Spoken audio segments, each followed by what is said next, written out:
Amul federation ચેરમેનનો નિર્ણય છે દૂધ ઉત્પાદકો મતદાન કરે તે માટે નવી પહેલ કરાઈ છે। 1 લીટર દૂધ પર ₹1 વધુ અપાશે। મતદાનનું નિશાન બતાવ્યા બાદ મળશે રકમ અને દૂધ ઉત્પાદકો વધુ મતદાન કરે તે માટે આગવી પહેલ છે। સાબર સહિતના દૂધ ઉત્પાદકોને ફાયદો થશે।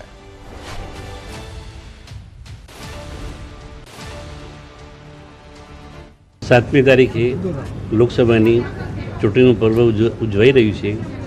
એ પ્રસંગે અમારા પશુપાલક મિત્રો મતદાન વધારે કરે તેના માટે જે પશુપાલક છે એ સવારે મતદાન કરી 7 થી 10ના ગાળામાં અને સોજે દૂધ ભરવા ટાઈમ મારા પરિવારે મતદાન કર્યું એ મંડીની અંદર બતાવશે તો 1 લીટરે ₹1 અમે પ્રોત્સાહિત આપવા માટે આગળ વધવાના છીએ દૂધ સંઘ અને ફેડરેશન માટે। આ જાહેરાત સાહેબ સાબર ડેરી પૂરતી કે આખા ફેડરેશન માટે।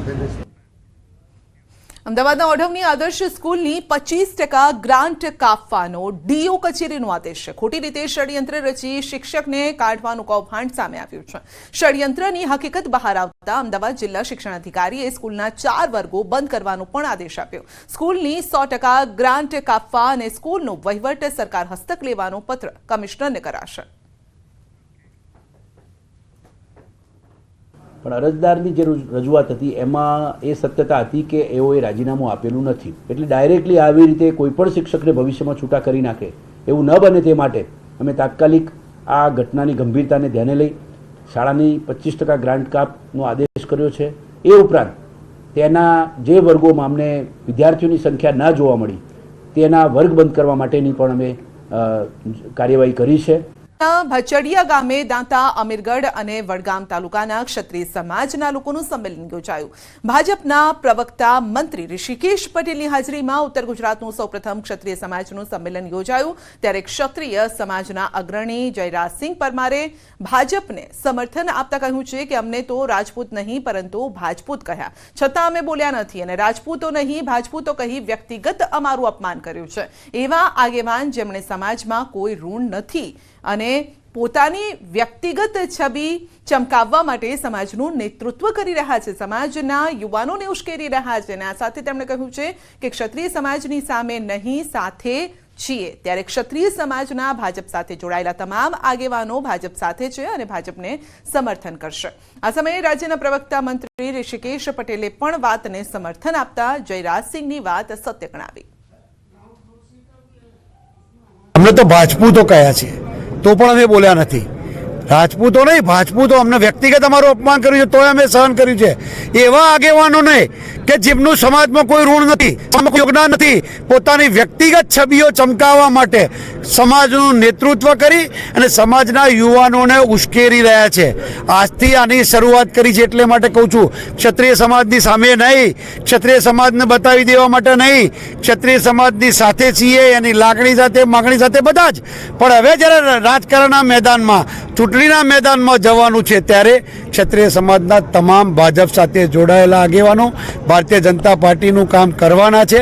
જયરાજસિંહભાઈએ રાજેન્દ્રસિંહજીએ ખૂબ સારી અને સત્ય સનાતન સત્યની વાત કરી અને લાગણીઓના ઘોડા ઉપર લાગણીઓના પૂર ઉપર હંમેશા કોંગ્રેસ તૃષ્ટિકરણના કારણે સત્તા ઉપર આવતી રહી છે, પરંતુ આ વખતે પણ એનો પ્રયાસ એને કરી ચૂકી છે, અત્યારે ચાલુ પણ છે। પરંતુ મારે કહેવું જોઈએ કે હવે ક્ષત્રિય સમાજને પણ ખબર પડી છે।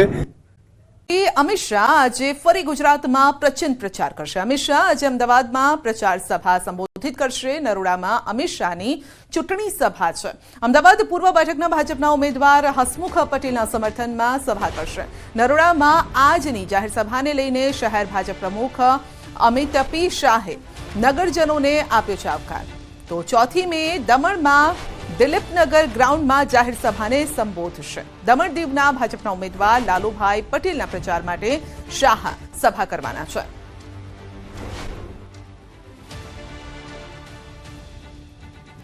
આપને નિમંત્રણ પાઠવું છું કે આજે 30મીએ મંગળવારે સાંજે 7 વાગે કેન્દ્રીય ગૃહમંત્રી આદરણીય અમિતભાઈ શાહની જંગી જાહેર સભા નરોડા બજારમાં રાખી છે। આપને આપના પરિવાર સાથે પધારવા મારું ભાવભીનું નિમંત્રણ છે। વડોદરામાં ક્ષત્રિય અસ્મિતા સંમેલન યોજાયું. માણીજામાં યોજાયું ક્ષત્રિય અસ્મિતા સંમેલન, જેમાં ક્ષત્રિયોએ કુળદેવીના સોગંદ ખાઈને શપથ લીધા છે. ભાજપને મત ન આપવાના શપથ લીધા છે. તો આગેવાન મહેન્દ્રસિંહ રાઠોડે રાહુલ ગાંધીને પપ્પુ કહી મંદ બુદ્ધિનું બાળક કહ્યું છે.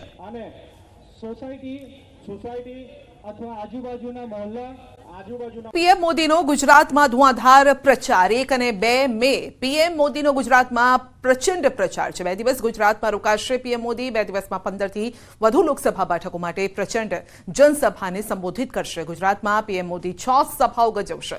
સૌરાષ્ટ્ર, ઉત્તર ગુજરાત, મધ્ય ગુજરાતને આવરી લેવાશે. બનાસકાંઠા, પાટણ, સાબરકાંઠા, મહેસાણા, આણંદ, ખેડા, સુરેન્દ્રનગર, જૂનાગઢ, પોરબંદર, અમરેલી, જામનગર લોકસભા બેઠક માટે કરશે પ્રચાર.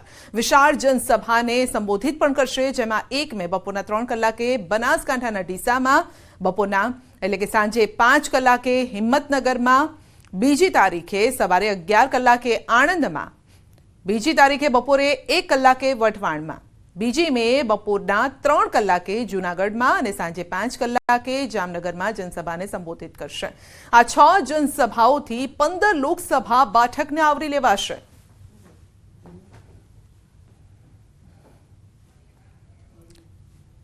તો 2 દિવસનો ગુજરાત પ્રવાસ પીએમ મોદીનો, પરંતુ 2 દિવસમાં જે 6 જનસભા સંબોધિત કરવા જઈ રહ્યા છે તેનાથી 26માંથી 15 લોકસભા સીટોને આવરી લેશે.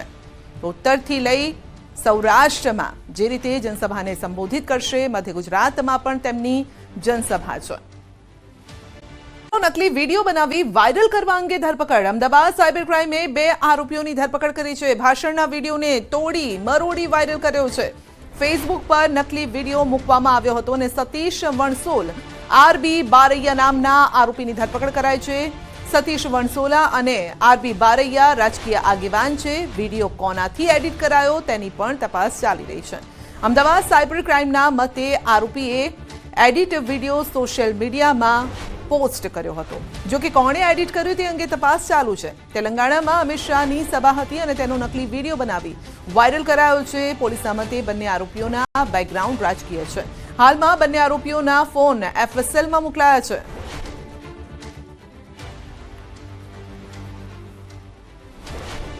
તો અમિત શાહનો અસલી અને નકલી વિડીયો બંને અમે આપને બતાવી રહ્યા છે, જેમાં તોડી મરોડીને આ વિડીયો એટલે કે એડિટ કરીને પોસ્ટ કરવામાં આવ્યો છે અને ખોટી માહિતી ફેલાવવાનો હેતુ હોઈ શકે છે.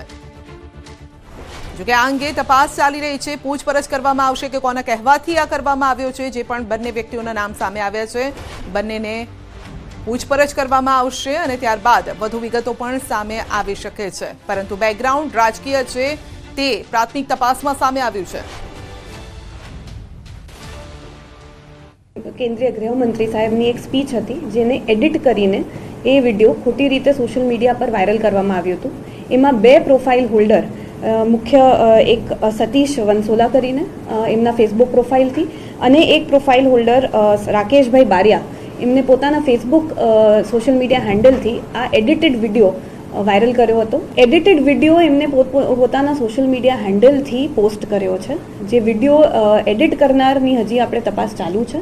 એમને વિડીયો કયા માધ્યમથી મળ્યો હતો, એમને વોટ્સએપ ગ્રુપના માધ્યમથી મળ્યો હતો, પણ એમાં હજી આપણે આગળ તપાસ કરીએ છીએ કે આ કઈ રીતનો વિડીયો એમને મળ્યો છે.